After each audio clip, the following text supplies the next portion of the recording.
Meredith Weiss. I'm a professor of political science. Okay, so I'm Meredith Weiss. I'm a professor of political science from the State University of New York at Albany. And again, now that we're being recorded, this webinar is a joint production of the SUNY CUNY Southeast Asia Consortium, SEAC, and the New York Southeast Asia Network, NICN. And we are very grateful to our unnamed colleague who helped to pull this amazing panel together, as well as to NICN for co-sponsoring with us. All right, so without further ado, our panelists today are Jamo Tun, who's the permanent representative of Myanmar to the United Nations. From 2018 to 2020, he served as Myanmar's permanent representative to the UN office and other international organizations in Geneva, as well as to the Conference on Disarmament, the World Trade Organization, and the Organization for the Prohibition of Chemical Weapons, while serving also as ambassador to Switzerland. It's a lot at one time. Prior to his appointment to the UN for the preceding couple of years, 2016 to 18, he was Director General of the International Organizations and Economic Development Department under Myanmar's Ministry of Foreign Affairs. He's held posts also in Myanmar embassies in Jakarta and Singapore, and he has remained loyal to the civilian government, despite an attempt to remove him from his post after the coup in 2021. Next, we'll hear from Mo Sa-u, who is the Deputy Minister of Foreign Affairs with the National Unity Government. And of course, the National Unity Government is the civilian administration of Myanmar. Mo Sa-u actively participated in students' demonstrations and then later nationwide uprisings in 1988 as a student at the Rangoon Arts and Sciences University. He then joined the NLD, the National League for Democracy, led by Daw Aung San Suu Kyi, that September of 1988, so early member. He was arrested in 1990 for his involvement in political activities and was released only in 1999. He then studied for a master's degree at Chulalongkorn University in Thailand while in exile. After he returned to Myanmar in 2012, he was Deputy Chief of Staff to the office of Daw Aung San Suu Kyi, the NLD's chairperson, and then became Chief of Staff in that office in February 2016. He received a degree from a postgraduate course in strategic studies at the Royal College of Defense Studies in London, and then served as advisor to the Union Peace Commission until February 2021, the coup. He's an executive director of the Daw Chin Chi Foundation, which is a charity organization Daw Aung San Suu Kyi chairs. And he was appointed as Deputy Minister of Foreign Affairs of the National Unity Government in April of 2021. Aung Chamo is Deputy Minister of Human Rights. He is also, again, of course, with the National Unity Government. He's also a prominent Rohingya human rights activist and humanitarian. He's been awarded various international awards, including the 2019 Schuman Award from the EU, the European Union, the French Republic Human Rights Prize by the French government, and a Global Pluralism Award. Aung Chamo has worked with various international organizations for over 15 years in Myanmar, Thailand, Bangladesh, Afghanistan, and Liberia. And he has a master's degree in humanitarian assistance from Deakin University in Australia. He is a Bush Liberty and Leadership Fellow at the Bush Presidential Center and completed both an Asia Pacific Leaders Fellowship in the Obama Presidential Center and a Dalai Lama Fellowship at the United States Institute for Peace. Last but absolutely not least, we have Evelyn, who is a member of parliament for the Karenni State Democratic Party. So Evelyn is an elected MP member of parliament for the Karenni State Democratic Party after having won in 2020 for the Karenni State Assembly. She's a member of the Karenni State Interim Parliament now, and was a member of the National Consultative Council and a Karenni State Consultative Council representative. She was elected vice chairperson of the Karenni State Consultative Council after the first Congress of this KSCC in January of 2023. And I am immensely honored to be moderating this panel with such amazing panelists.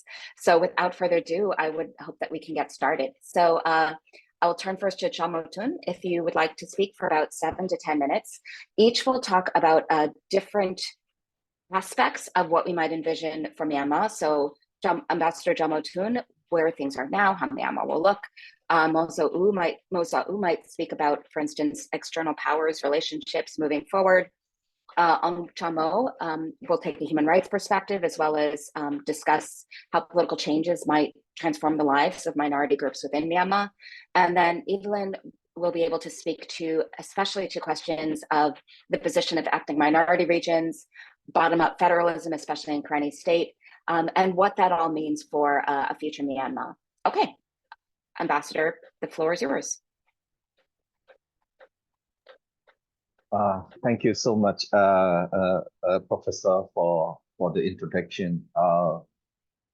Good morning, good afternoon, and good evening to everyone who are attending this webinar. So I also like to thank you all for organizing this webinar because this is very important for us. Because I also like to thank you for not forgetting democratic aspiration of Myanmar people. As you mentioned, I wish to start with the current situation. Then I will touch on the role of international community since I'm sitting here in New York. Then I will share my thought on the future that we envision and will inform, of course, the expectation of the people of Myanmar from the international community on our efforts for building new federal democratic union. So let me start with the current situation. 3 years after the illegal military coup in 2021, the people of Myanmar have never stopped showing our determination against the military dictatorship. The military coup, the SEAC, is illegal. It is illegitimate. The SEAC do not represent the people's will. The military junta's brutal attacks against the people have been so widespread, systematic, and coordinated, and they could amount to war crimes and crimes against humanity. Over the last 3 years, the biggest loss that people have is human life. Over 4,400 people have been brutally killed by the junta. More than 2.6 million people have been internally displaced. Over 86,000 civilian properties, including religious facilities, had been destroyed or burned up by the junta forces. Almost 19 million people are in need of humanitarian assistance. Half of the population has been thrown into poverty. However, the people of Myanmar are so determined despite so little help from the outside. Our people, Myanmar people, did not take up arms just to attack the law enforcement. They were forced to defend themselves against the brutal repression and lawlessness of the military machine, which has effectively destroyed the rule of law in the country. Essentially, Myanmar's situation is not a civil war. It is the people determined struggles to eradicate the military dictatorship once and for all. The role of ethnic people and their leading resistance organizations are the bedrock of all ongoing efforts to eliminate military dictatorship. Their experiences, assistance, and cooperation are the key to rapid growth of the current resistance movement across the country. As you all know, the military operation 1027, which started on October 27 last year by the Three Brotherhood line, has been a turning point, I should say. The combined forces of the alliance and People's Defense Forces quickly overran hundreds of millions of outposts and seized towns in an astonishing speed. Large-scale surrenders of military troops follow. Massive depots of arms and ammunition are now in the hands of the resistance. The significant success of 1027 operation and subsequent operations reveal that the junta troops are in seeking morale to face the resistance coordinated attacks, and it is clearly the military is not too big to fail after all. So so let me turn to the role of international community, including the United Nations and the member states. The role of the international community is important more than ever. Let me start with the UN. The UN can play a very important role in finding lasting peace in Myanmar. Public condemnations and the denunciation statements are not enough, clearly. What we need is enforceable concrete action from the UN and the individual member states. The UN Security Council adopted a resolution on Myanmar in December 2022, but it is not an enforceable resolution. So what we need are enforceable resolutions building on this 2669. Let me be specific here. The action that we need from the UN is the impositions of arms embargo to stop weapon flow to the junta, sanctions on jet fuel to stop flying of the junta's fighter jets and helicopters, target economic sanctions to stop money flow, forceful demand to remove the military blockage of humanitarian access, and ending impunity either by referring the situation to the International Criminal Court or by establishing a criminal tribunal. Member states always pointed out the role of the regional organization, in this case, ASEAN. Five-point consensus on Myanmar was adopted in April 2021. There is no real progress on the implementation of the five-point consensus. It is very, very obvious ASEAN alone is not enough to find a sustainable solution on the crisis of Myanmar. Therefore, member states that support democratic forces are vital and should have more coordinated efforts to impose targeted sanctions and to help the people by providing material and financial support. Now I want to talk about what the future that we all envisage. The ultimate goal of our people is to live in a free, peaceful, inclusive, just, and democratic society. As you are aware, joint position statement was issued by the allied organizations engaged in revolutionary struggle towards annihilation of military dictatorship and establishment of a federal democratic union. Through this, I can certainly say that there is a broad agreement that the system to build such a society in Myanmar is through ending the military dictatorship and establishing the federal democratic union, adhering to the principles of democracy, national equality, and self-determination. We need such a system that is supported and sustained by the effective, inclusive, accountable, security, and justice institutions. While we are talking about our future and sustainable solution for Myanmar, the issue of Rohingya must be a part of the whole solution. The NUG's policy position on Rohingya is a significant step, but we still need to build on it towards a sustainable solution, including repatriation of Rohingya people in a safe, voluntary, and dignified manner. I assume that our Deputy Minister Uang Chomo will elaborate further on this. Let me turn on the expectation of Myanmar people from the international community after talking about what we envisage the future Myanmar. Clearly, the people of Myanmar need help from the international community through though our revolution is homegrown, people-centered, and people-oriented one. We need coordinated, concrete actions from both from the UN Security Council and individual member states. Our position is quite straightforward. If the international community do not help save innocent civilians from the military's atrocities, the least they can do is not to enable the military to continue to commit such atrocities. Let me be more specific. Let me be more specific on what we expect from the international community. One, help us build our capability to end military dictatorship and provide military aid whatever possible, political and diplomatic support. Provide technical support and expertise for NUG, PDS, administrative structures in the area under our control.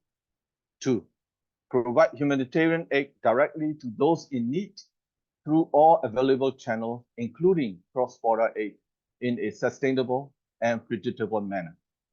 Third, support us by weakening the military ability to commit further atrocities, get money, weapons, and legitimacy, and impunity by referring the situation to ICC, support our ongoing universal jurisdiction cases. That is why we really want all our partners and friends to be part of this solution. Peace and justice must prevail. And thank you for your kind attention. Thank you so much. Next, we'll hear from Mo Sa-u, the Deputy Minister of Foreign Affairs for the NUG.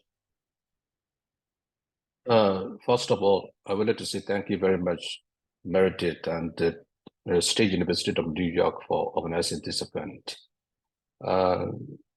So I would like to say that the attempted military coup about 3 years ago destroyed the future of the country, especially the emerging opportunities for the peace, stability, and prosperity of the country. I use the word attempted because I believe the coup itself has not succeeded because of coordinated, and committed resistance of the people.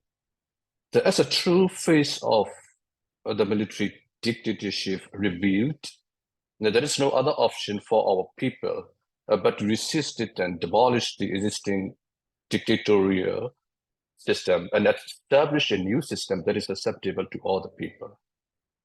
That is the very essence of what we call the Spring Revolution. So in that sense, the attempted military coup gave way to our people to transform our society into a better community with a better future. Now we understand very well that a change of a system a change of a regime is no longer sufficient. Instead, we need a change of the system as a whole. So when it comes to the change of the system, we need to address two facets of the revolution, a democratization and the establishment of a federal union. The revolution itself was triggered by the opposition of the people to the attempted coup against the results of elections recognized as free and fair by regional and international election monitoring teams. So that is a breach of the very essence of the democratic principles. In fact, the military has taken a lion's share, according to the 2008 Constitution, as you all know, among others, by appointing its own ministers for some key ministries and reserving 1/4 of the parliamentary seats for their unelected military representatives. The people used to accept it as a effort and live under that quasi-democracy and tolerate the military's systematic bully. However, the greedy military leaders even breached its own rule of the game and attempted to control the country with absolute power. People cannot simply accept that. With no other option, people started to resist it. Another facet of the revolution is federalization. Our country is a multi-ethnic, multinational society. The ethnic nationalities, which used to have been independent entities for a long time in the history, decided to seek independence together with the Myanmar majority and build the federal union together after the independence. But all the constitutions adopted and after the independence, such as 1947, 1974, or 2008 constitutions, failed to fulfill the promises of Pain Law Agreement. The founding contract of the union achieved among different ethnic groups just before the independence. The failure became one of the main causes of more than 70-year-long civil war. Now is a very good time to redeem these promises and the rights specified in Pain Law Agreement. The Spring Revolution has become a very good opportunity to fulfill the unrealized political aspirations and self-determination of different ethnic groups. In order to achieve the main purposes of the revolution, we need a theory of change. It is very clear that we cannot do away with the military dictatorship as easily as it may seem. We need a sufficient pressure to put on the current system to change it. And that pressure includes not only the military means, but also civil disobedience movement, diplomatic, economic, and financial sanctions, different actions and strikes of the people from all walks of life, from both inside and outside of the country. Our revolution is, I would say, a borderless revolution. Burmese descendants and Burmese diaspora living all across the globe, all are our revolutionaries as well. We are creative in fundraising using different ways of raising funds, ranging from selling bonds, properties, lottery, raffle tickets to establishing digital payment system and even an online bank. Donation of diasporas, workers, and Burmese descendants all across the globe is one of the financial sources of the revolution. All of these pressures will go on until the military realized that they have to stay away from the politics and go back to their barracks. And those responsible for committing atrocity crimes will be held accountability.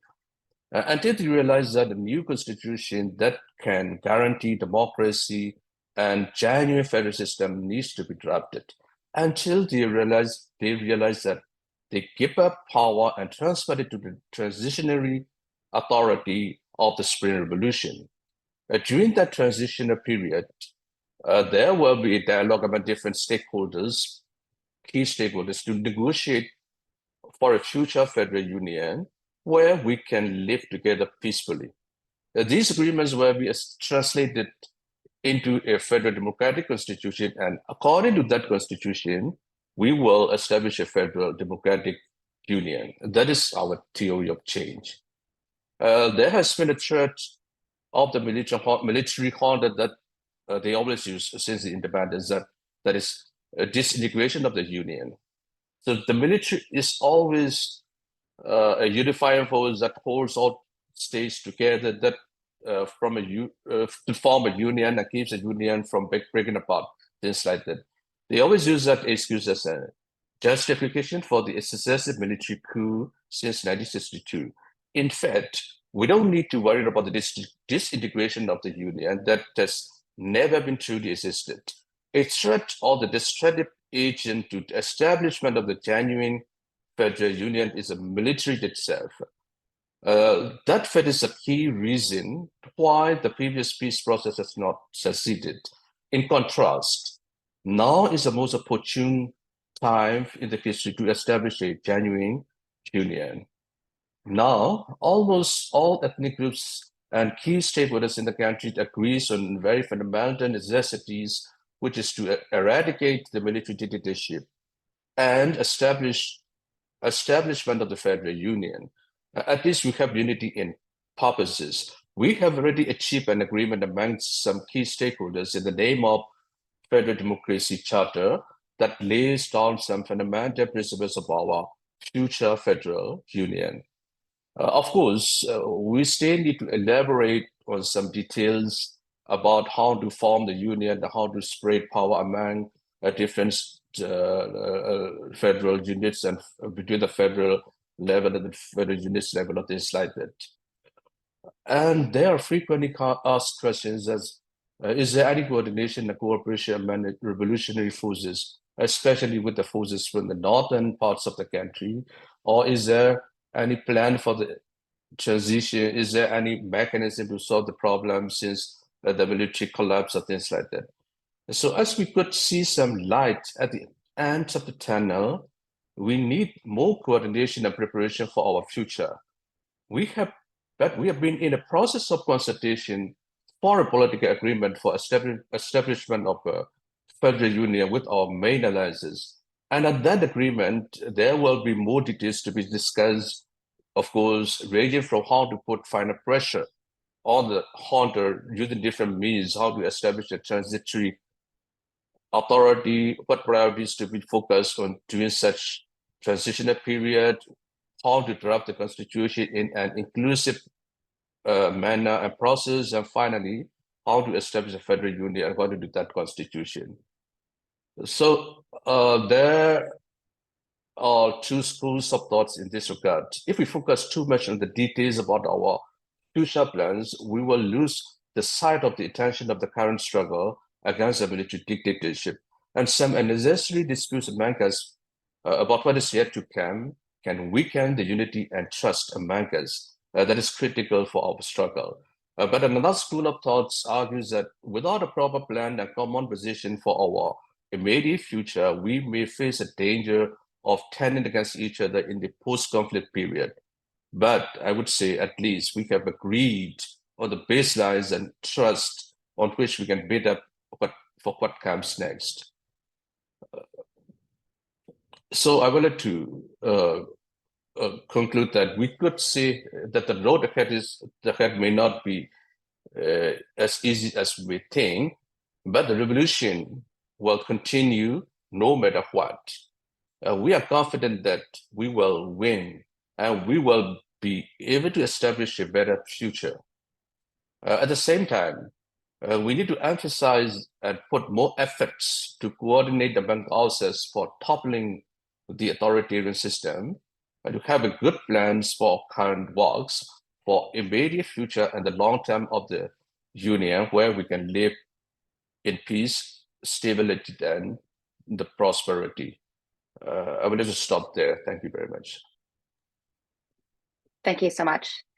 Next, we will hear from Deputy Minister of Human Rights, Ong Chamo. Good morning. Thank you, Meredith, for organizing this timely, important event, which will keep the participant, viewer, listener inspiring to what is happening in Myanmar, supports the determinations of Myanmar people toward an inclusive federal democracy. And of course, my colleagues, prior Ambassador Chamutung and Deputy Minister Umuzau has touched various points.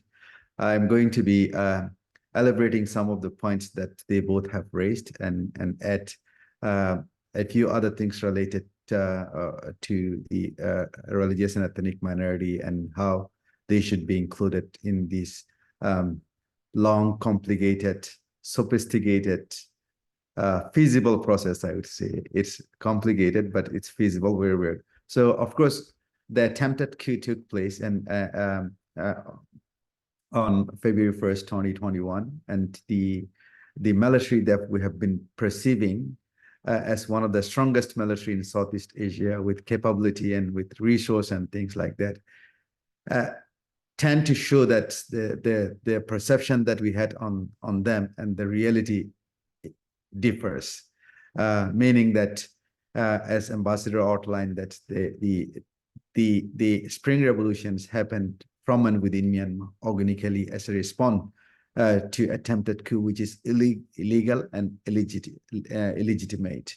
And people are on very first few days of the coup tend to show their will that the country need to be part of democracy and demonstrate it peacefully and speak in various language that doesn't promote violence or any sort of clash. Of course, as a response, what we got collectively, millions of people on the street across the country received from this brutal military junta is as always what they used to do to the ethnic and religious minority across the country, killing, shooting indiscriminately, and it has been horrific.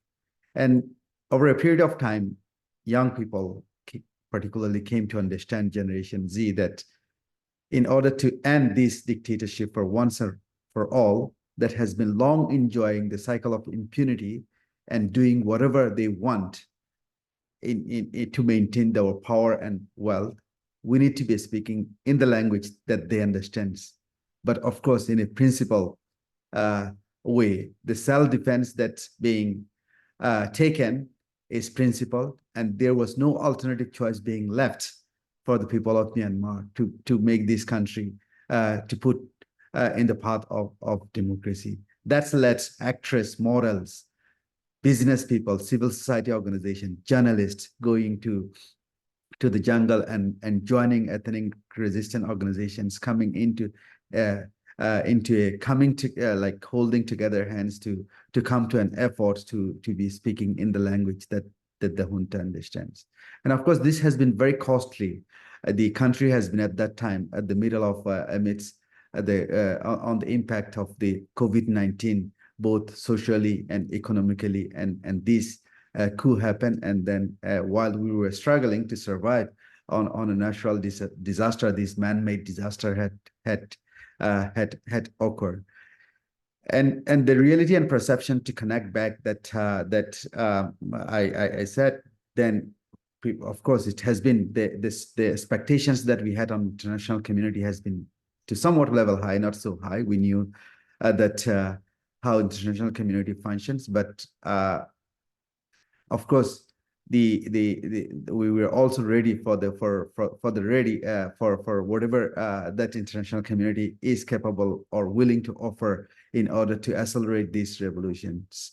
And so far, despite a little bit of humanitarian support and here and there, we have not got any concrete international support, as mentioned by our ambassador, and there were statement, letter of contempt, and so on. There are resolutions that does not really have a milestone to be enforced and taken actions.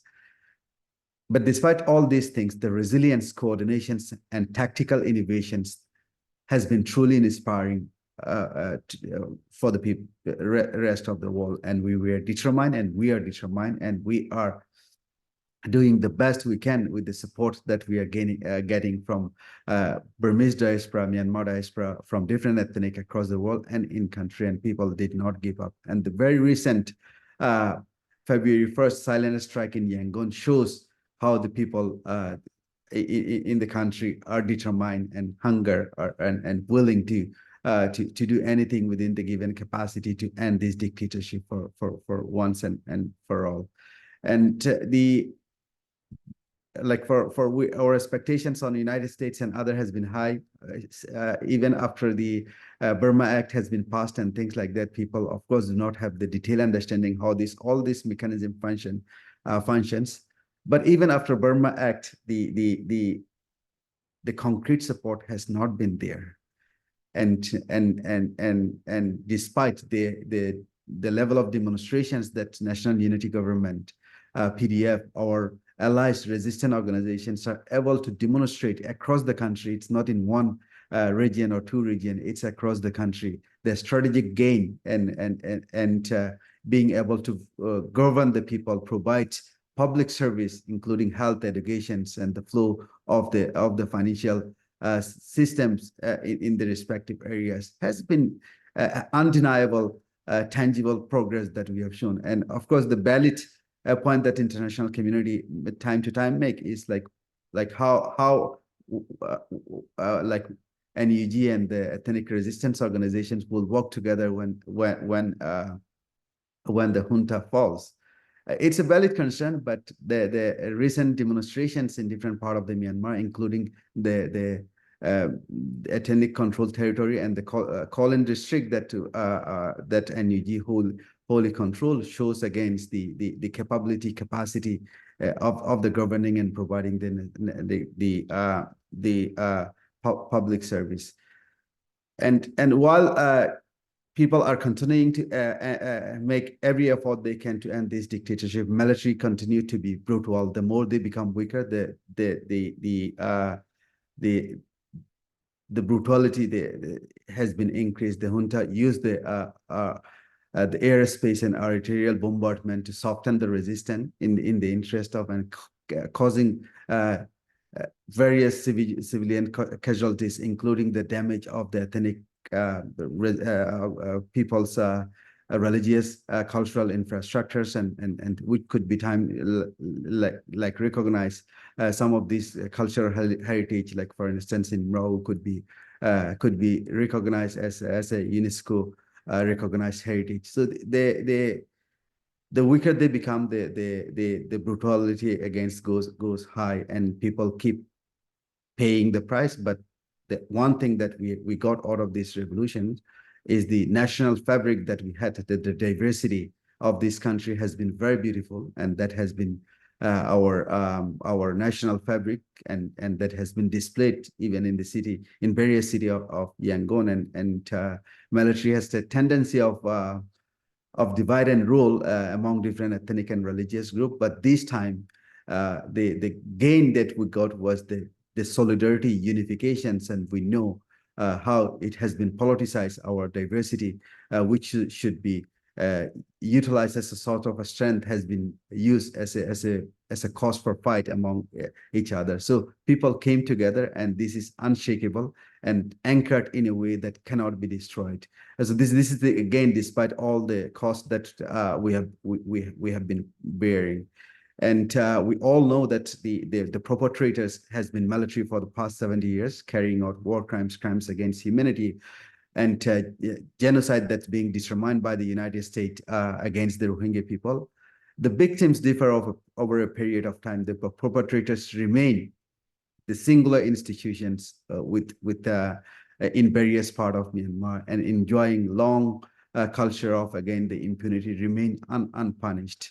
And of course, these revolutions offer a pathway to serve the justice, and those military officials who commanded, who conveyed the command, and who carried out these atrocities intentionally, coordinatedly, and systematically against the ethnic people, and as well as the Rohingya people. Now in the spring revolutions, even this larger Burma people as well came to know the pain of these crimes. So with these revolutions, we want to ensure, again, the cycle of impunities ended, and the military dictators are held accountable both in international setting and in domestic setting through a transitional justice process, which we're tirelessly working across different institutions, including NUCC, NUG, and other civil society organizations. And the overall situation as well provides a dire humanitarian, I would say, catastrophic situation rather than disaster.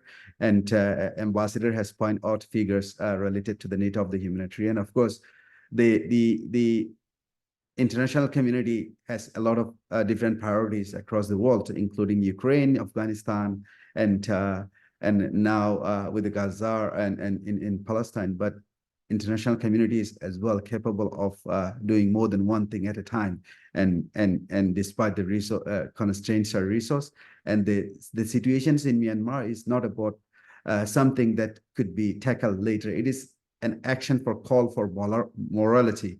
It's a test to our the morality of the international community, and Burmese people are seeking the answer to that call. So we urge international community to provide necessary humanitarian support in an innovative way. Traditional humanitarian systems will not work in such complex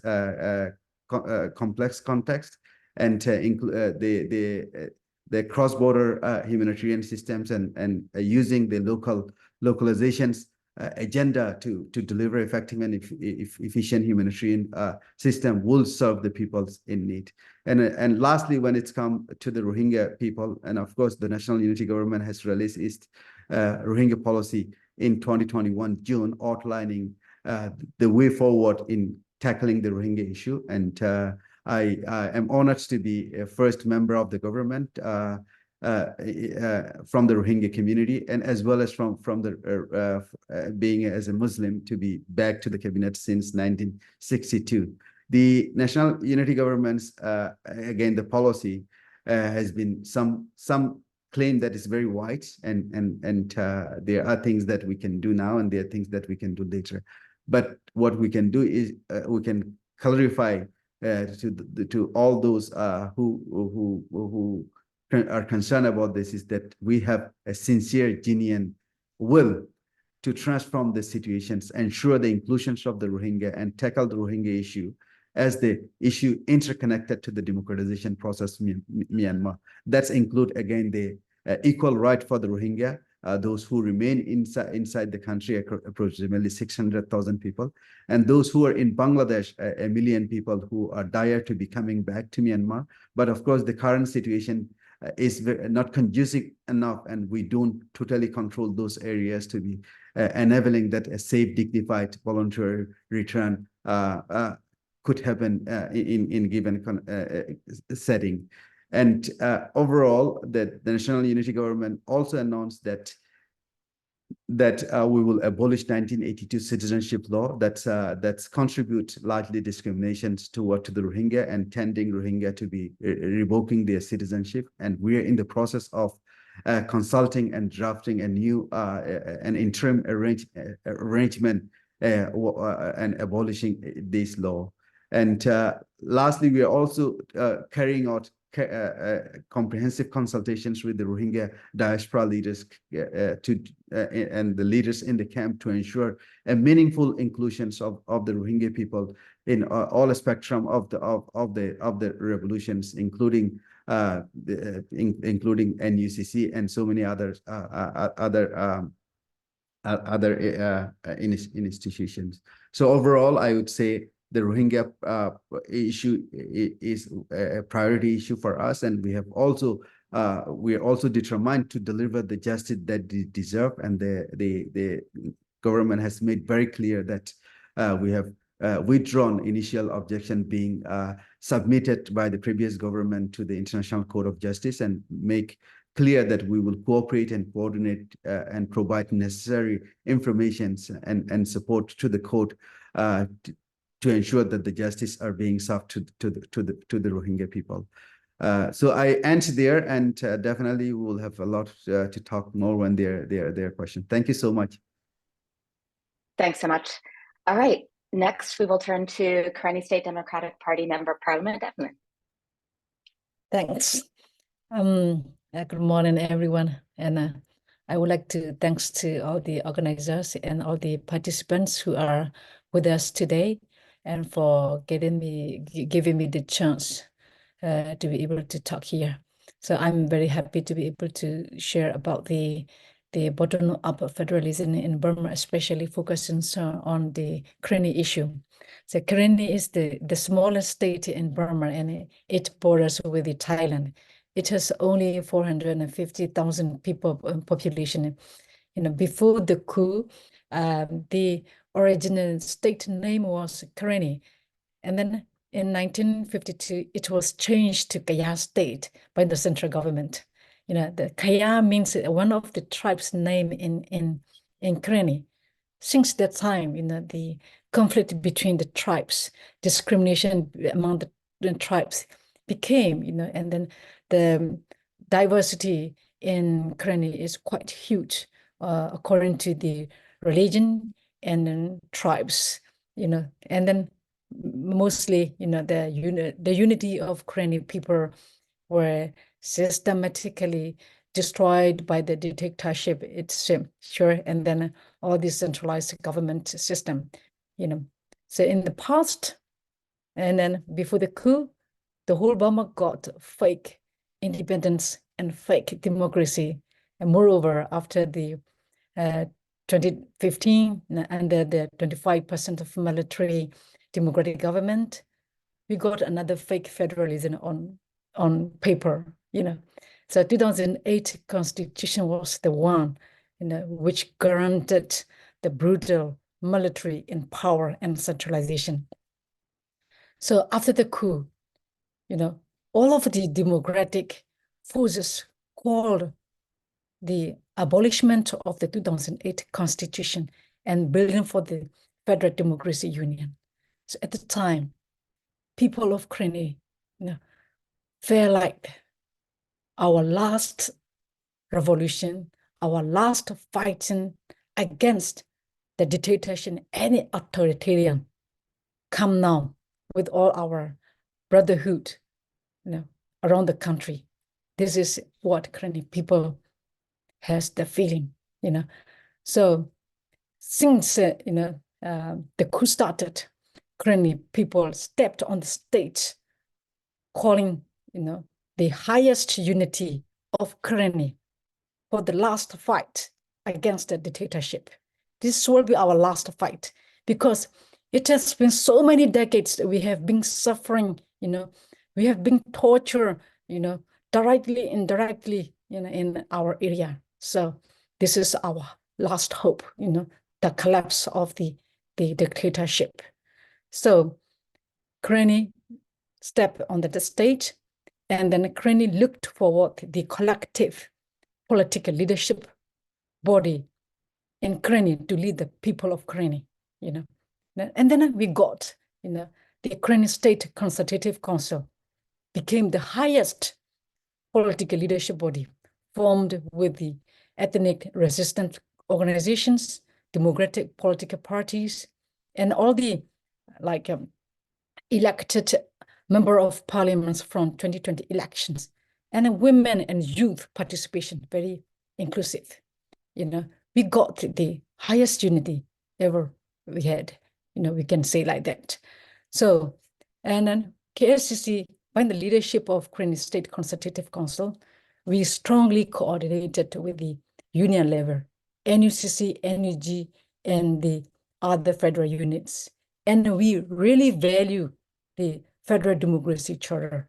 The Federal Democracy Charter is the only one to bond all the federal units, come together and build the Federal Democracy Union. So Karenni State really value on the Federal Democracy Charter, and concurring to the Federal Democracy Charter, KSCC led, writing the state level constitutional arrangement, to be able to lead the people in Karenni during the interim period. So in that interim arrangement, we have 9 steps of political roadmaps, so building the highest unity in Karenni, and then in the union level, coordinating with the NUCC, NUG, and other federal units, and then writing, drafting the interim arrangement to be able to lead the Karenni people, and then holding the conference to reaffirm the interim arrangement, and then after that to reform the Karenni State Consultative Council, and then according to the ratifying interim arrangement, we have to form the Executive Council as an implementing body. So, and most of the political roadmap has done within 3 years in Karenni State. We have formed the government body, and then now we have separation of the role between the policy making body and implementation. So the Karenni State Consultative will be focusing on the preparation for the transition period. Now we are on the stage to write the transitional constitution. So this is the Karenni situation. So I would like to share a figure that how the Karenni leadership role structure is. So let me share a little bit. I hope we can see it. So this is the structure of Karenni State leadership. So here is the Karenni State Consultative Council. It is very, inclusively formed with the EROs, political parties, MPs, women and youth, etc. So we have interim arrangement ratified at the conference, So according to the interim arrangement, Karenni State Consultative Council appointed the head of the Executive Council. And then Executive Council heads will appoint the rest of the heads of departments according to the needs to be able to provide the services to the community. And then the legislation body, the legislation power is in the hand of the elected member of parliament from 2020 elections. So that body also functioning as an interim parliament. Here it's a judicial body. So according to the agreement of Karenni State Consultative Council, the head of the Executive Council appointed the head of the judiciary. So such kind of the leadership role, the very bottom of federalism structure we have applying right now. All the control area, we try our best to apply all the principle and regulation according to the federalism. So if I have to go back to the current situation in Karen State, we can say that 90% of the geography are controlled by the people, but we cannot defend the airstrike. So many people stay in the bunker when they hear the sound of airplane. After that, they came out and back to normal life, but their life not easy. Their life not easy. Stay hiding, stay looking for food and shelter, and then, but their resilience stay hide. They still have hope for the federal democracy. So at the administration, we have 19 townships. So among the 19 townships, we are installing the township level government. So the rest of the townships, we are not able to initiate it according to the fighting situation. So I would like to highlight one thing that within the struggle for the bottom-up federalism in the fire zone and in the very the ground level, we got to see that women leadership role in the revolution and setting the bottom-up federalism is well shown right now in Karen. Most of the men, at least we can say that one person from a household joined the army to fight against the SEAC. So, and then we also have the women-led battalion now in Karen, in the front line. And then most of the women who are at the back lead the community. They involve a lot in the administration. And then in the interim arrangement, we guaranteed the women participation in every level. But it's not enough yet. Women still have two fights, one against the dictatorship, two against the man domination. We still have. So it's, to be honest. So yeah, so, and then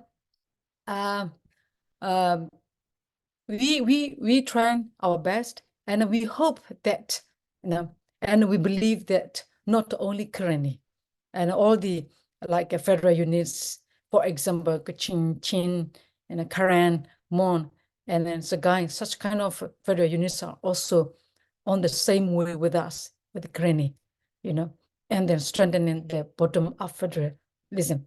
So I would like to conclude my sharing here by saying that our dream, building federal democracy is not far from now, and that the change is in our hand by our unity and diversity. So I really thank everyone who are here with us for your time, for your support, and then always standing for us. Thank you so much. Thank you. We already have a number of questions in the chat. I will start with just two of my own, just to use my position as moderator, and then we'll turn to the questions in the chat, but this will give everyone a chance to add more. I'll combine some of the questions a little bit. And I will also note that, of course, I should have said this earlier, yesterday was the 3rd anniversary of the coup, or as Mosao pointed out, the attempted coup that has caused this level of turmoil and dislocation. So it is definitely timely that we think of these issues now. So I'll ask two questions to whomever wants to respond. These are issues that a lot of you raised in different ways. The first would be, there's such a tension here, which Indonesia, for instance, has also had to navigate, and which I know, from what time I had spent in Myanmar previously, had already been an issue in that period after 2012, which is a state, a nation needs security forces, needs a military, but does not need a military involved in politics. So how to prevent further political predation by the armed forces in Myanmar? This is something that the ambassador mentioned right at the start in the first presentation, and it's come up in other comments as well, of how to make sure that Myanmar has the security it needs without the chance of a military that has, since independence, really felt entitled to play a political role, trying to take that role again. So whomever would like to try to respond, anyone can. Oh, yes, I'm sorry. So I've been asked to speak more slowly, which is definitely a problem for me. So the question is really how to make sure that Myanmar has the security forces, the army, the military that it needs, but without that military still feeling that it is entitled to play a political role. So how to detransition the military in Myanmar from politics, as for instance, Indonesia has had to do, how to make that a reality in Myanmar, given the fact that they have come back again. Yeah, Mozau. Yes, it is a very good question. And it is a very problem that we have been facing for so many years. And it is the thing that we are trying to eradicate in the very first place, what we call the military dominance in our politics, in other words, the military dictatorship. So we are not supposed to eradicate all the security forces of the country, because of course we need a security system in our country. But the thing is that we don't want that security forces getting involved in our political lives, which makes a lot of problems throughout our history. So that is the reason why we have been trying to eradicate the dictatorship. So the first thing during the transition period, we need to do this, the security sector reform. Of course, we have a lot of security forces. There are a lot of armed forces that is belonging to different groups of our ethnic cities. So we need to sit down and think about that kind of how we will transform or how we will reform the security sector. Should be the first agenda for the transition period. Because without reforming the security sector, and then without trying to deal with the problem of the impunity of the military throughout the history, we would not be able to establish our own federal union. So that is a very key problem, and that we need to address that in the very first place during the transitional period. But it is still difficult, very, very difficult to say the how format or how to reform the security sector, because we need to discuss a lot of the details about that sector. So, but what we are sure is that we need to reform that security sector, and then we will not allow the security forces any longer to have a chance to get involved in our politics in the future. Thank you. Anyone else want to weigh in? Yes, John Montun. Thank you. Mozau have already explained in detail with regard to the SSR reform. What I want to add on is that we have to make sure that there be no recurrence of such military coup in Myanmar in our future Myanmar. How to do it? Definitely, we need to be guided by the domestic law. It's including the constitution. That kind of element should be reflected in our constitution and the relevant domestic law. And at the same time, to strengthen those domestic law, we need to have the support from the International Convention or Covenant with regard to whatever that those conventions have the elements of strengthening the civilian administration in the country. That we need to have it in our future. Thank you. Sure. Ang Chan Mo? Just quickly, I think it's comprehensively answered. The DNA of the current security systems in Myanmar has been not correct one, which will promote the norms, values democratically that we collectively want. Therefore, the architect of these security systems in Myanmar, including the security forces, need to be completely redesigned. And there might be bits and pieces that we would be able to utilize in new structure, but things that need to be reversed anyway. Particularly, the military has been leading all the crimes that we earlier mentioned. That's categorically fall under international, both humanitarian and human rights law. And keeping the same security infrastructure will help to enjoy the impunity. So the transitional justice process that we all want, the truth-seeking, truth-telling will be undermined. I think, therefore, while it is vital to have security forces in a country to defend the country, to ensure the rule of law, it is equally important that these security forces are equipped, knowledge, and skilled, and more have will to promote the democratic norms and principles that people of Myanmar collectively want. So that's something I think we will have to keep in mind. Thank you. Okay. One more question from me, which I'll link with an aspect from some of the questions that are online, which is, as some of you may have attended, I'm not sure, ICS, the Institute of Southeast Asian Studies, had a webinar on Myanmar yesterday with Mary Callahan and another panelist.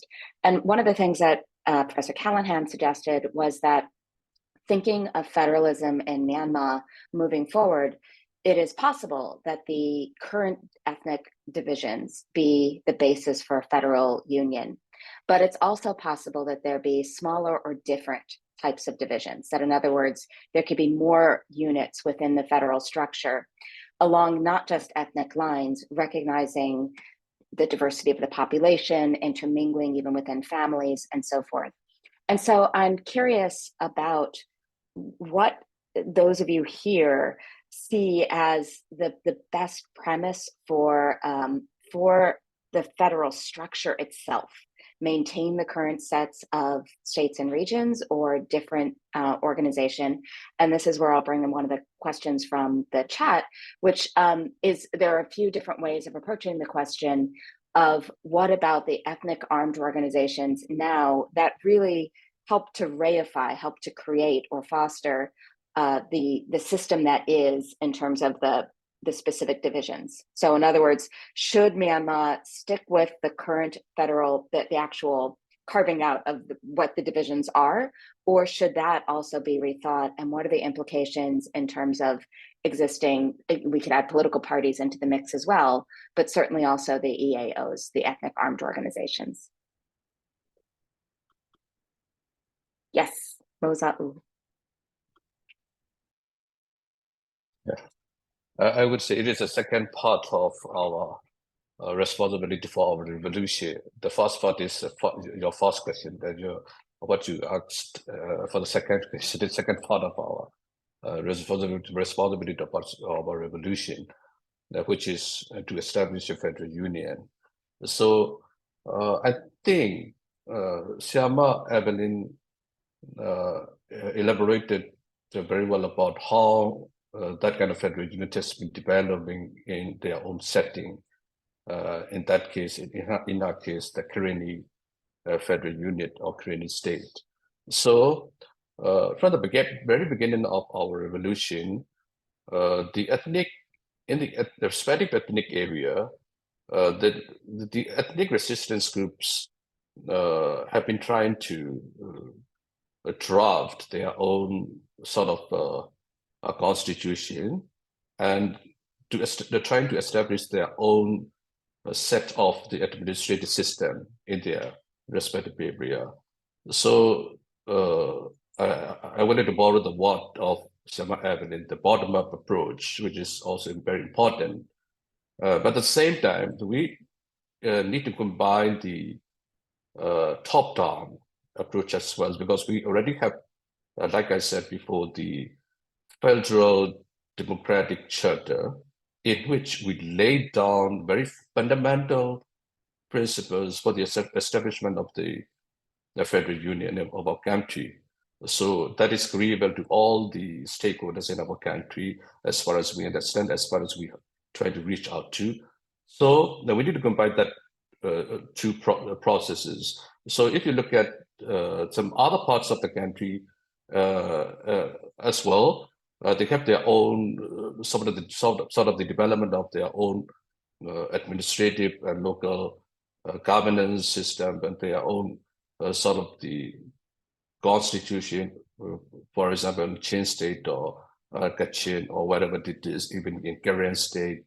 So that kind of things have been happening right now. At the same time, while we are struggling against to topple the authoritarian system of our country.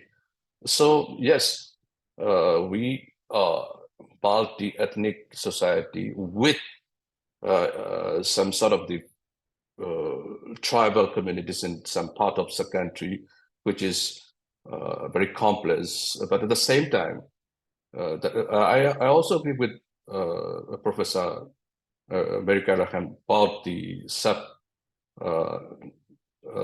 sub-level of the administrative units for some I would say that ethnic or tribal societies as well. So some of the things would be very technical. So there's a reason why we need assistance from the international community who knows about all these technicalities very well. But what's more important is the political agreement and the willingness of each and every ethnic nationality group in our country, although the aspiration level of each ethnic nationalities vary from one group to another, which is also understandable.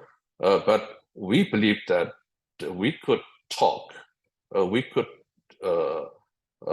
discuss about all these matters very peacefully, because we already have very fundamental principles and very fundamental agreements. What we need to do is to bid on that blocks for the detailed discussions among different federal units. Anyone else have a statement on that? If not, we can move on to the next questions. So this will be actually 2 questions specifically for Evelyn. The first is, could you provide an overview of how elections work in Karen State and what aspects, if any, might be you'd want to see different in an ideal future?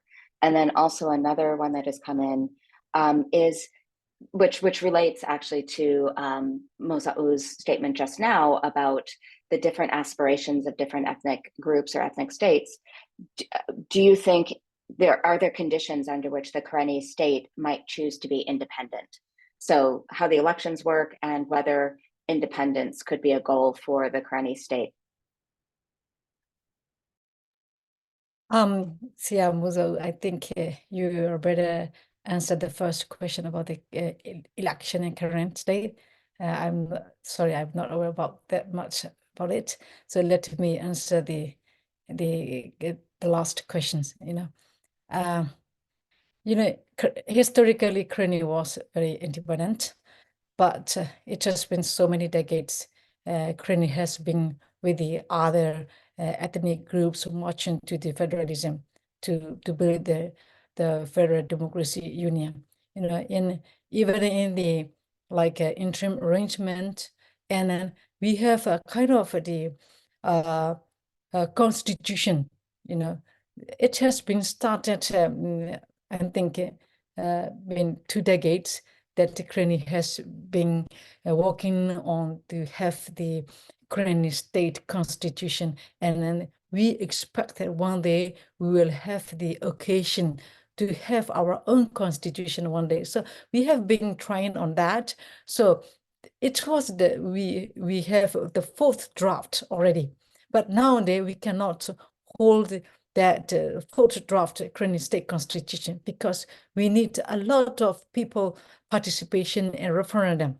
during the fighting and interim period, we cannot hold that the prepared Korean state fourth draft constitution. So that is mean we take out some of the can implementable things from the prepared Korean state fourth draft constitution, and we change it to the interim arrangement, constitution arrangement.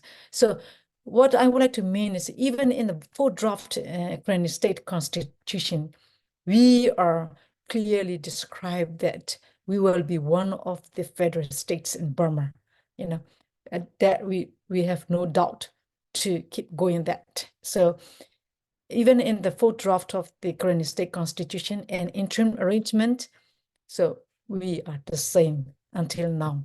So we are not saying that to build the independent state till now. Yes, thank you. Thanks. Was that? Yes. So like several evidence said, there will be some sort of different system in the different ethnic federal units. But when it comes to the elections, first of all, I wanted to say that when it comes to the elections, we really mean the elections, not some sort of the fake or some disguised elections that the military content is trying to hold. Because we already abolished the 2008 constitution, and we declared that very recently, about 2 days ago, I think, we released a statement in cooperation with some other our alliance ethnic resistance organizations. In that statement, we clearly said that we will not accept the 2008 constitution at all. So we will not accept any attempts that is going to do under the 2008 constitution framework. So we will not accept any so-called the fake elections that might be held under the framework of the 2008 constitutions, because that will not solve the problems of our country right now. That will instigate more violence and more problems across the country. So when it comes to the elections, the first thing we are going to do is the drafting the federal democratic constitution in an inclusive and inclusive manner with different stakeholders across the country, agreeable to all the stakeholders in the country. That is a very first step that we need to do, drafting the federal democratic constitution. Then according to that constitution, we will have a new electoral system as well. We will have a new electoral administrative body, and we will have a new electoral systems, not only for the federal level, but also for the federal units level as well. So only after drafting the constitution, then we will be able to think about and we will be able to prepare for the new elections. That would be the elections that we are going to hold genuinely for the establishment of our federal union. Based on a couple of the questions from an anonymous attendee as well as Zintu, I'll ask one follow-up and then we'll turn a little bit to foreign affairs for a bit. So to what extent is the NUG collaborating specifically with the EAOs in this process of drafting the constitution, of rethinking the institutional framework, and then also how public are, so there was a question about the Chin state constitution or the Chin constitution, and then also whether or not these draft federal constitutional discussions are open to the public. So the role of the EAOs in the process, how much the NUG is collaborating with them, and then also how public or open the process of drafting at the ethnic state level or at the federal level might be.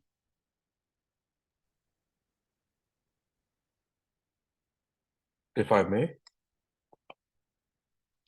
So I think it is also a very important question because for the NUG, we are in a good position because we could reach out to different ethnic resistance groups and different stakeholders. So according to the Federal Democratic Charter, we have sort of three periods, one the first of which is about the revolutionary period, which is now call it interim period, and then we are trying to go into the transitional period, and then the period for the establishment of the Federal Union. So we have basically three periods for our revolution. So what we have been preparing now is the transitional constitution that would be applied for the transitional period, because we now have just transitional arrangements. We don't call it even the constitution, because we don't want that sort of arrangement restricts our activities during the revolutionary period. But of course, we will need a constitution for the transitional period. So we have been preparing a draft for the transitional period that is called the temporary transitional constitution.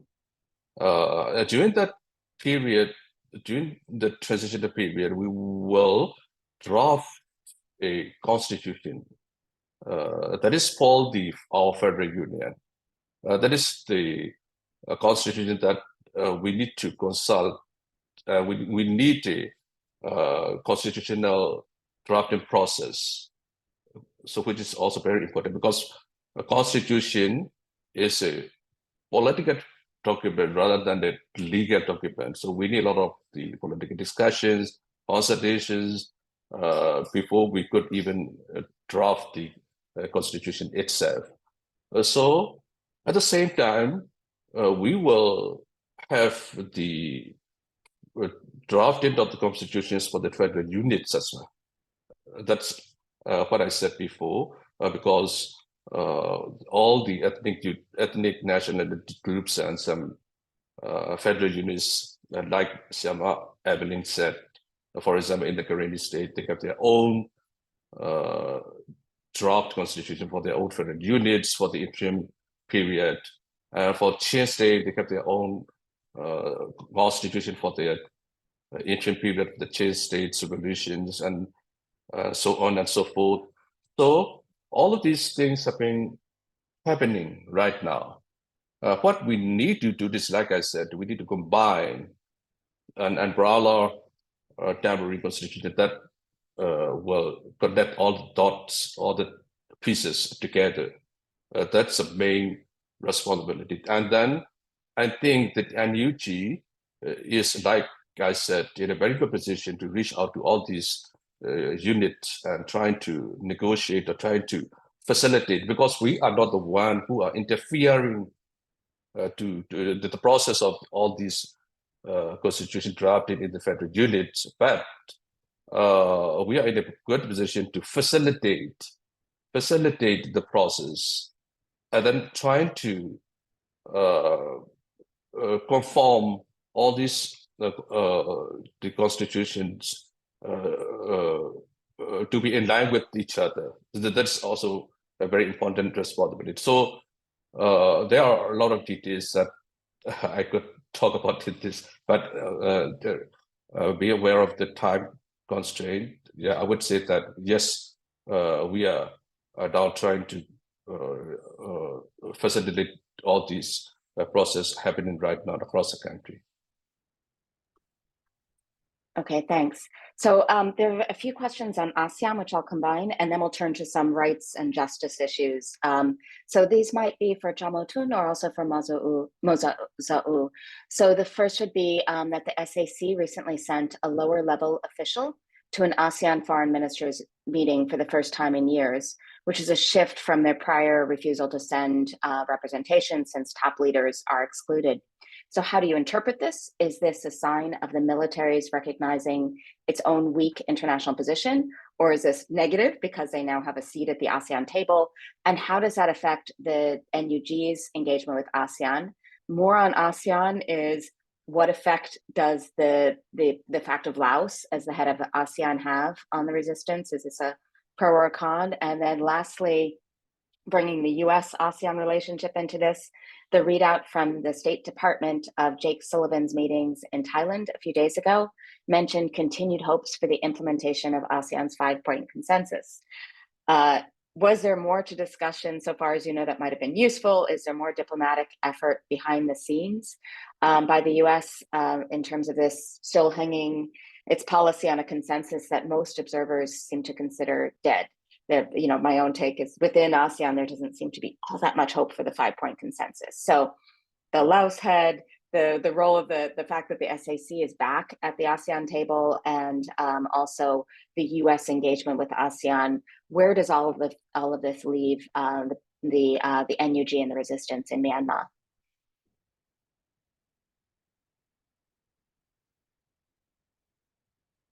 Yes, Jamotun. I will start, and whatever that need to add, please, Kumoso, please add. As I mentioned earlier in my remarks, I clearly said that ASEAN alone cannot solve the problem of Myanmar. So that is very clear. So with regard to the first question, it's my interpretation of sending a non-political level representative to the meeting.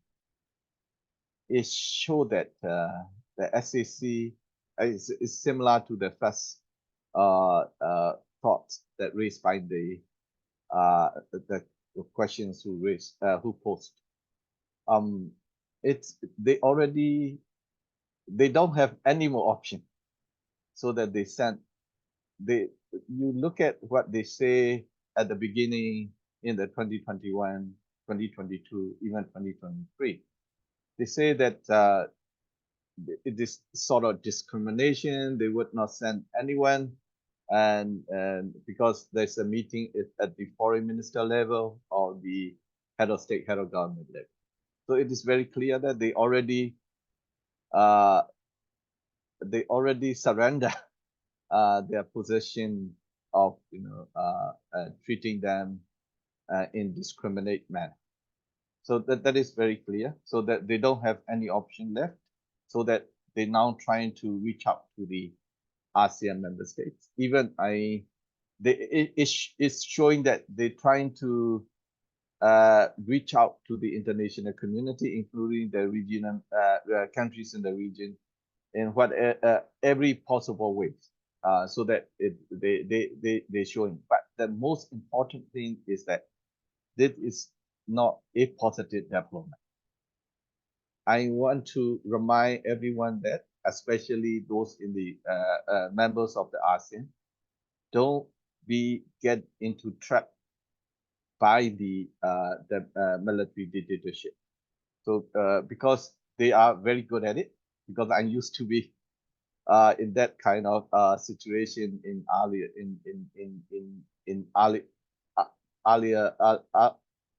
earlier stage, I should say, because even they are trying to bring or reintroduce the approaches that they may have together with some of their partners in 2008, 2009, 2010.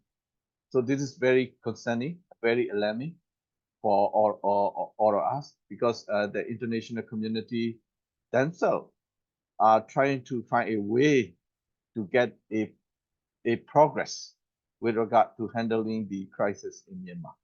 So that is what I see, is that they're trying to bring in a sort of peace deal approach that is very worrisome, because some people want to bring in to address the issue from the development point of view, maybe some trying to address the issue from the humanitarian point of view. So because the issue that we are in is not merely a development issue, nor the humanitarian issue. but rather a political issue. So that we all need to address the issue from the holistic point of view. So that is the message that I want to give to the international community, in particular the ASEAN member states, so that don't be trapped by the created by the SEAC, and of course we need to work with everyone with regard to finding a sustainable solution.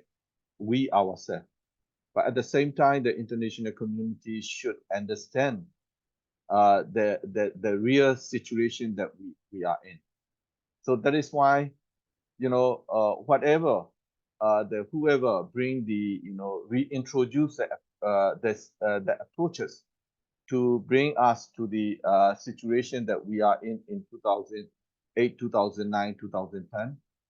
I personally reject it because it make us to lose like 26 years or so that especially for our young generation, it will be painful for us. So through you, I really like to request that make sure that help us that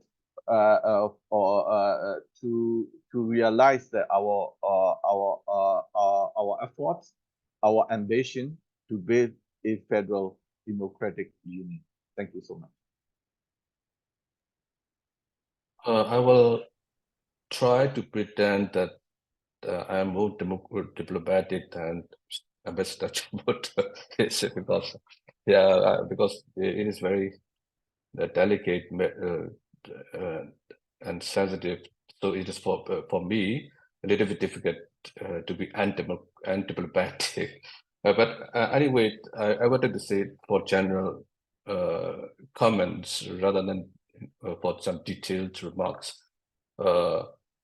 So as far as I understand, in one of the declarations of the release after the summit of the ASEAN, one point is that the ASEAN 5-point consensus must be implemented in an entirety, which means that it should not be separated into different parts and implemented in different ways or things like that. So I think when it comes to finding a peaceful solution to our country, the people should also need to address the root causes of the country as well.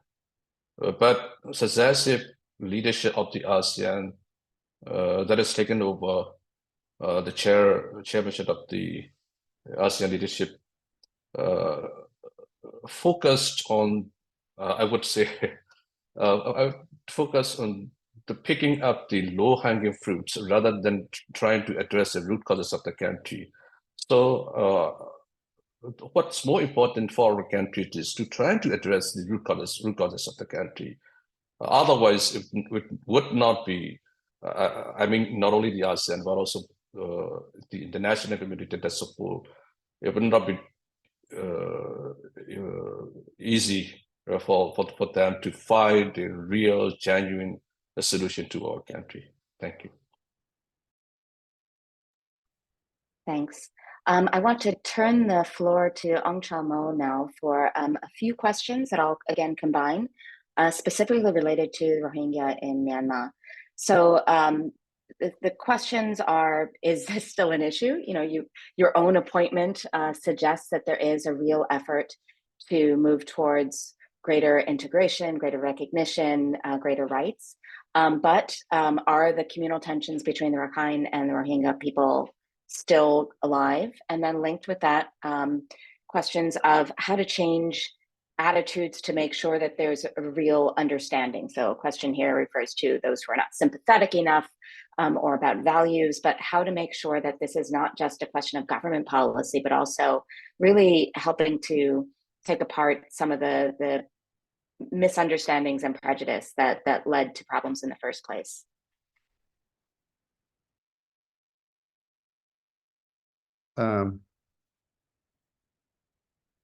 Yeah, the first question, I was not very clear. The first one, can you clarify it? Yeah, is it, how much is this still an issue? In other words, will there still be Rakhine Rohingya tensions, or do you see these as now, an artifact of the old regime that will no longer be so much of a problem in the new under the NUG? Okay, thank you. Very good question. Again, the Rakhine Rohingya issues are not organic. Those are man-made with intentions to divide and rule.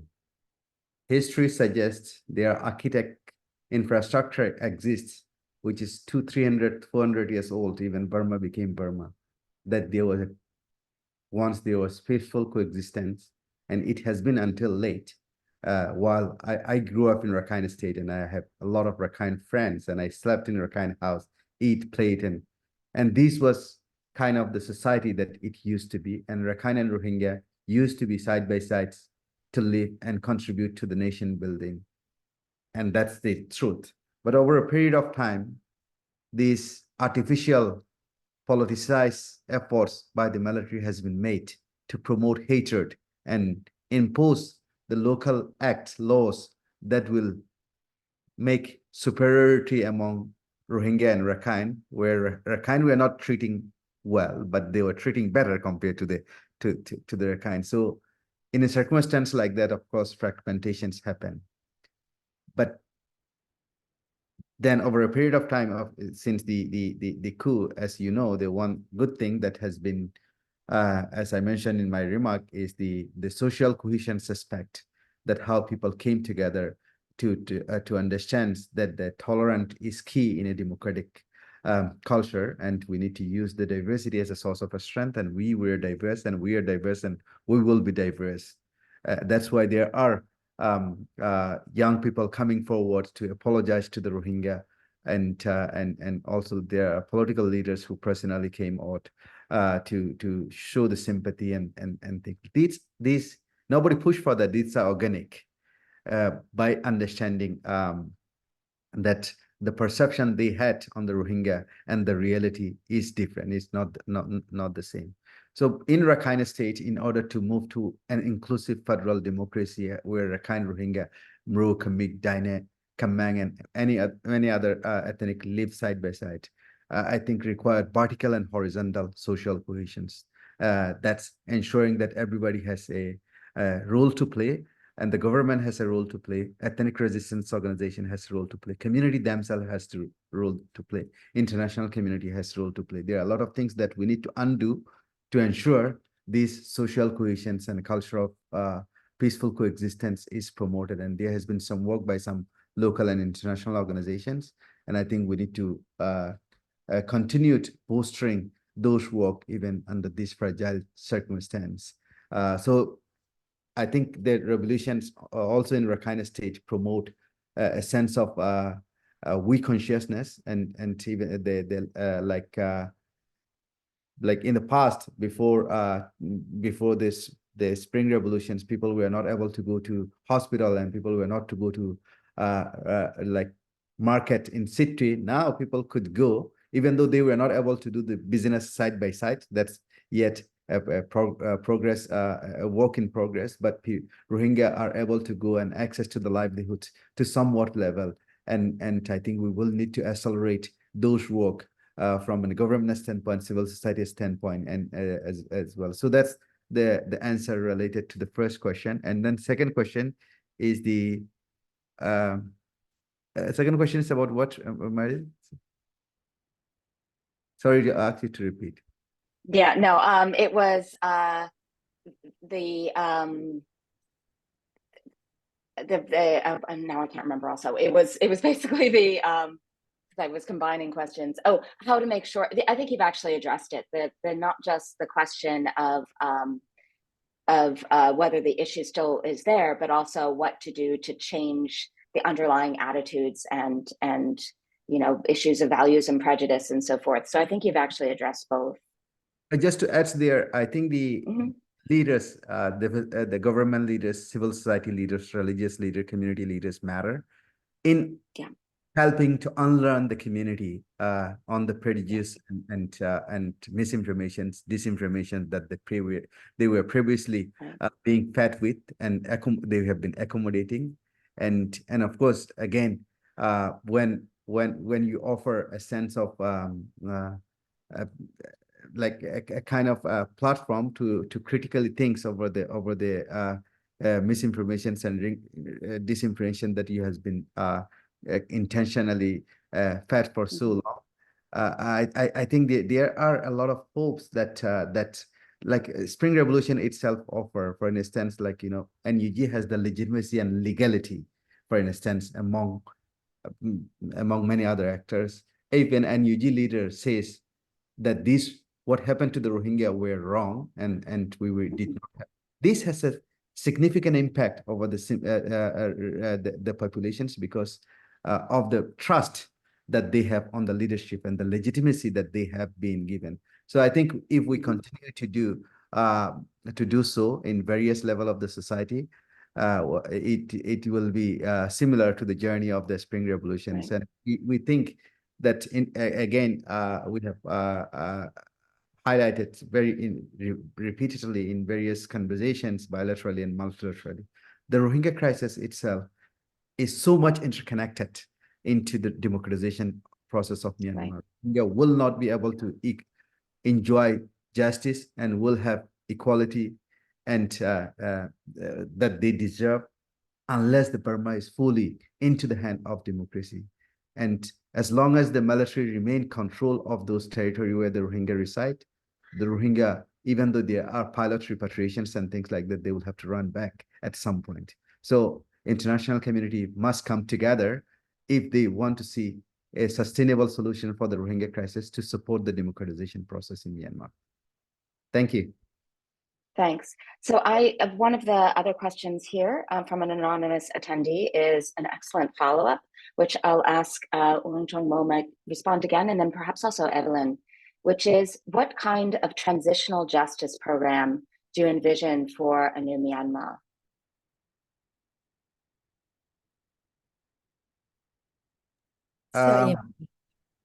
Yes, Evelyn, you go ahead. I think you're also part of GCC TJ, are you? No, I'm not in that talking group. So yeah, please go ahead. Yeah. So the transitional justice is a key ingredients in building inclusive federal democracy, serving what the people deserve, and particularly the ethnic people in different part of Myanmar has paid consistent high price, destructions of the village, rapes, killing, shooting, and as well as the Rohingya people paid the price, and later in the Spring Revolutions as well. So we cannot just simply forgive and enter to the reconciliation process or dialogue without ensuring a national unity government is none without the mandate of the people of Myanmar. So if the people want, what they want is they want to be compensated. They want for the physical and mental destruction that's happened, that they are abiding, that's happened to them, and the federal inclusive democratization process will never be genuine until the transitional justice process is ensured, and the impunity will remain, and the culture will remain, and the military will keep committing crimes again, the same crimes to majority to minority over a different time. That's why the National Unity Government, together with the NUCC, we have formed a joint coordination committee, a JCC Transitional Justice, which has been tirelessly working to come up with comprehensive policy to ensure the transitional justice, to ensure the accountability, both in international mechanism, including ICJ, ICC, and other universal jurisdiction process, and as well as in the domestic setting. And once the revolutions is over, even in where it is realistic and feasible, those justice must be served in both settings. It is unfortunately a very time-consuming process, and of course painful to be waiting for something that you deserve. And Right. but we are, as the government, very, very committed to ensure that the transitional justice is served regardless of the race and religions, and the junta and any other entities who committed the crimes are being punished according to the law, and that's something that I think we have been saying as well publicly. Thank you.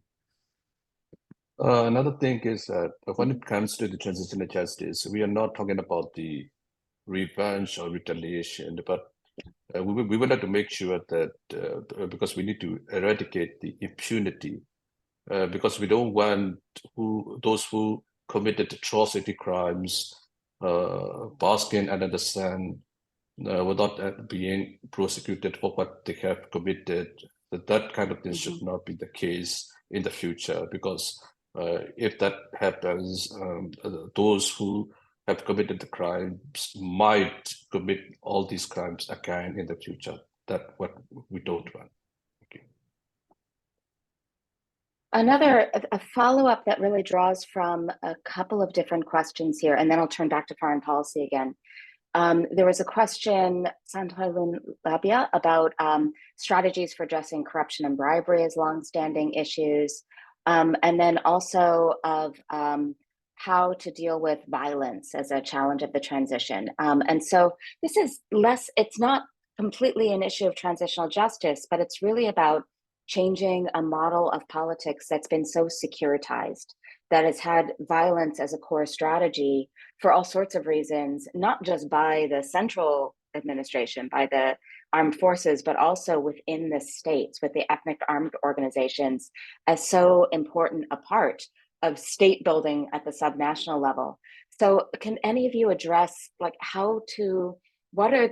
are strategies to do away with this, a level of lawlessness or of corruption and violence that can come as an artifact or a result of so long a period of military rule and of a tolerance of a level of corruption prior to the transition?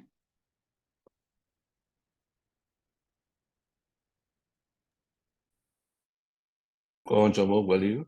Yes, I think any nations in the country with fragmentations and fragility, we're a country that has been in revolutions in different part of the. Of course, this is a unified revolutions. The revolution has been there for past 70 years, and I think the fact is that this kind of questions on the rule of law and corruptions and things like that exist, and it is very important that we are conscious, and there is a check and balance, and the law acts and that's are being designed in a way to ensure that the public are not becoming victim, and those who are ensuring the rule of law are not licensed to be not licensed to be carrying out violence again. However, I think the modality that we want to be the Federal Democracy Charter is a blueprint that most of the entities in Myanmar has agreed. Still, there are some work that need to be done to ensure that everybody come to an endorsement. But this part 1 and part 2 of the Federal Democracy Charter outline the principality that we all want to see this country, and of course the defragmentation process again among or different groups to ensure that we are on the same standard in tackling such issues could be challenging, but since there is the will and the sincerity to make this country an inclusive federal democracy is there, I think this is something that we all coordinatedly, cooperatively, as we are doing to dismantle the military junta. These are the priorities that we have to put as a national level priority to ensure that that these are reduced and these are continuously tackled to meet with the standard of the democracy. I think again. There are several stakeholders in Myanmar, and the ability to come to the recent statement that we have released in a unified way with our allies shows our ability to tackle complex issues as at this one. But for the moment, I think the conflict sensitivity matter for us, and of course these are very much operational issues related to the of course policy. But the keeping these things are important and sense of urgency is high. Our priority at this is to dismantle the military first, while we are preparing to ensure that we are putting highest standard and ethics in our governance system. And I wanted to add that the Spring Revolution, we call it the Spring Revolution. So by revolution, we mean a change of system, not only the physical structure of the current political system, but also the perceptions and the mindsets of the people. We need to change, because the revolution deals with all the matters of the mindsets of the people. For example, before, when you talk about the federal, people think about the disintegration of the union or things like that. Before we even call the Rohingya people as Rohingya, but now we call them Rohingya. There are a lot of misperceptions against different idea or different ethnicities, or so many things as well. So we need to change all these things as well at the same time, together with the revolution, including the perceptions against violence, perception against the corruption, or the, for example, the participation of, like the Siama Evelyn said, the participation and rights of the women in the leadership of the country, or perceptions against the LGBTQ or things like that. There are a lot of things that we need to address during the revolution. That's the reason why we call it revolution.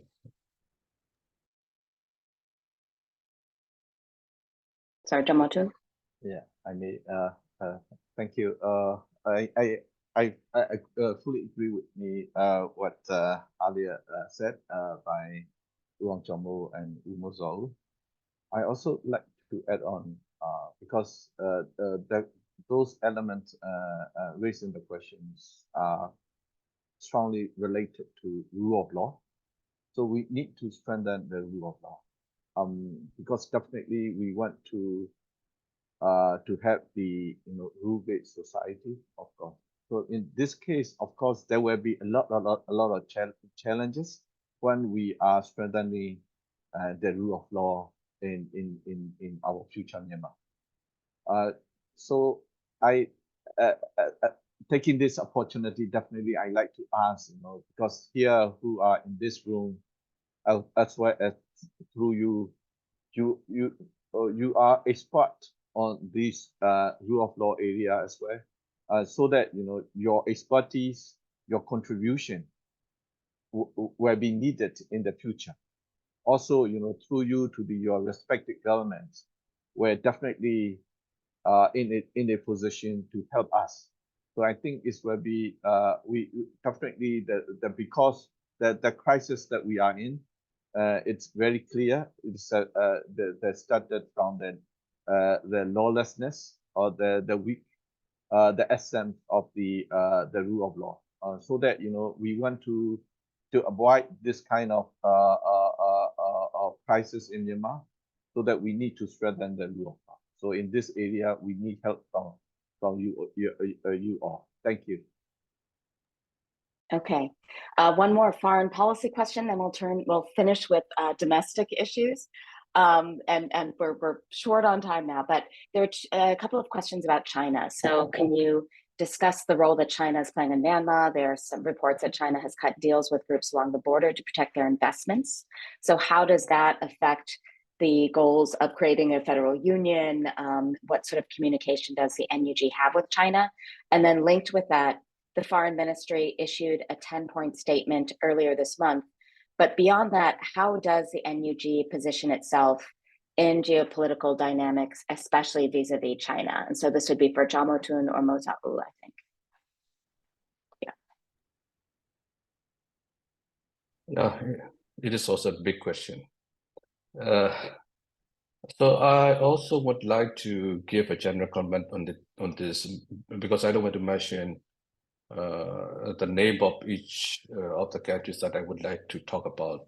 So I generally I would like to mention the neighboring countries and including our big neighbors as well.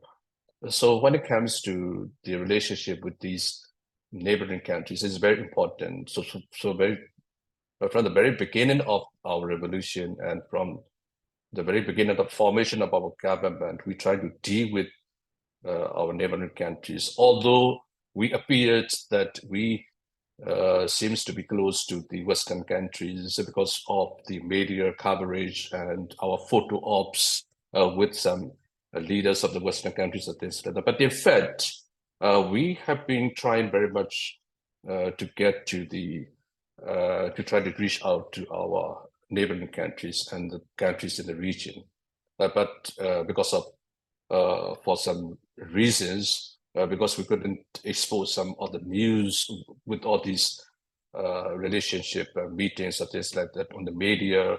So the nature of the communication with all these neighboring countries are very much in confidential and discreet manner. But when it comes to relationship with these countries, I would say some of the countries are pretty much transactional because they have their own businesses and investments in our country, and they would to protect these their business interests. So they are more focused on their interests rather than sort of the values or principles and things like that. So in that case, we also need to strike balance between these sort of the values and principles and the practicality and pragmatism. So we have to reflect, some of our positions have to reflect the what is going on the ground. So seems to be a little bit pragmatic rather than values oriented. And I would like to say that please bear in mind that this is a revolutionary period, and our foreign policies is pretty much revolution oriented. But that doesn't mean that we don't care about the values or principles, but we always aim our value, vision, principles, and everything, the rules-based policies. But at the same time, we have to be pragmatic when it comes to dealing with some of the countries that focus on their own business and interests. That's my general comment. Thank you. Okay. Yes, Damojun. Thank you. Yes. So I very interested that the time that we have. This time the deputy minister is very diplomatic. So even though I try to be diplomatic, but I'm afraid I can be. But as what the deputy minister said earlier, I want to add on is that because the NUG ourselves are in a very difficult situation. One point, people we are asking that we being very close to West, and then also at the same time, people are pointed out that we being close to some of our neighbors. But actually, we have the policy that we want to make friends with everyone, especially our neighboring countries. So we aware that we cannot avoid that our neighbors. We have to make friends with neighboring country. Then we try to reach out to each and everyone to explain what we are doing, to seek the support for the people of Myanmar, to seek help from them to save lives in Myanmar. So that is very clear engagement that we are having. But of course, there are a lot of challenges because some neighboring countries trying to trying to show their close relationship with the military. So of course the people have the very frustrated. We the people are very frustrated because we like to have the neighbors who are really care of the humanity, who are really care of the saving lives of the people. Everybody know that there is no doubt or no question need to raise. The military is the one who killing the people brutally. So that they need to take into account of how to save lives. So it's a humanity is the matter, and then at the same time, saving lives is also the matter. So that I really like our neighboring countries to hear the voices from the people of Myanmar. So at the same time, I like to appeal the international community. Please do understand us, the National Unity Government. Please do support the people of Myanmar. Don't push Myanmar in the hands of one or two states or in a regional organization. So because we need help from the all. Thank you so much. Okay. With apologies for not getting to all the questions, I want to end with one last question and ask Evelyn if you can respond. As someone who is one of very few female politicians and also from an ethnic minority group in Myanmar, there were two questions you could address either. One is how to ensure greater political inclusion for women as well as LGBTQ community members or other underrepresented groups. And then also how to ensure economic inclusion. So how to make Myanmar society as a federal system more inclusive of women, of LGBTQ, of ethnic minorities, of all these groups. It is a huge question, and you have about 1 minute to answer. Yeah, very good questions, and I want to be asked that one. We need to like a copy of the way that the military did, within the 2008 Constitution, they put it at least 35% in every level. There must be the military, so the same way we are doing it right now in Ukrainian state, we put it in the interim arrangement. 30% is guaranteed, but we need to make sure that the affirmative action need to be followed with that. Now we understand that during the interim period, we cannot cover all the things, but it need to be in policy guaranteed first, and the second, the affirmative action need to be the second. So every level, not only the decision making, all the implementation level, we need to be, as a cross-cutting, we need to put all the vulnerable people representation in every level. This is my opinion. I don't think that it's enough answer, but let me stop with that here. Yes. I really appreciate it. And I'm so sorry that we are unfortunately out of time and that I've left the massive issue of economic redevelopment for the last 30 seconds. But thank you so much, all of you, for your very frank and forthright insights, for the information you've shared, for the messages that you've been sending to regional neighbors, to the US policy community, to co-nationals, to just those who want to know more about Myanmar and what its future holds. So thanks again to all of you for participating.